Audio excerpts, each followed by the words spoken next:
સ્વાગત છે મહાન ગુજરાત ન્યૂઝ ચેનલમાં। રાજ્યમાં વરસાદને લઈને અત્યારે સૌથી મોટા સમાચાર સામે આવી રહ્યા છે। હવામાન વિભાગે આગામી 5 દિવસ રાજ્યમાં વરસાદી માહોલ યથાવત રહેવાની આગાહી કરી છે। આજે અને આવતીકાલે રાજ્યના અનેક જિલ્લામાં ભારેથી અતિભારે વરસાદ પડવાની આગાહી છે। આજે 5 સપ્ટેમ્બર અને આવતીકાલે 6 સપ્ટેમ્બરના રોજ ઉત્તર ગુજરાતના અનેક જિલ્લામાં ભારેથી અતિભારે વરસાદ પડવાની આગાહી છે। આજે 5મી સપ્ટેમ્બરના રોજ કચ્છ, મોરબી, પાટણ, બનાસકાંઠા, મહેસાણા, સાબરકાંઠા, ભરૂચ, નર્મદા, વલસાડ, નવસારી, સુરત, દમણ અને દાદરનગર હવેલીમાં ભારેથી અતિભારે વરસાદની આગાહી આજે 5 સપ્ટેમ્બરના રોજ કરવામાં આવી છે।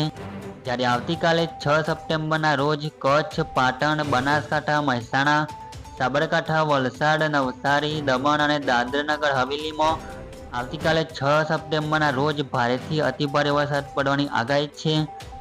રાજ્ય પર 3 સિસ્ટમ સક્રિય હોવાથી આજે અને આવતીકાલે ભારેથી અતિભારે વરસાદની આગાહી રાજ્યના અનેક જિલ્લામાં કરવામાં આવી છે। આજે અને આવતીકાલે ઉત્તર ગુજરાતમાં ભારેથી અતિભારે વરસાદ પડવાની આગાહી છે। તો આ હતી અત્યારની અપડેટ। વધારે અપડેટ મેળવવા માટે અમારી આ ચેનલ પર જોડાયેલા રહો।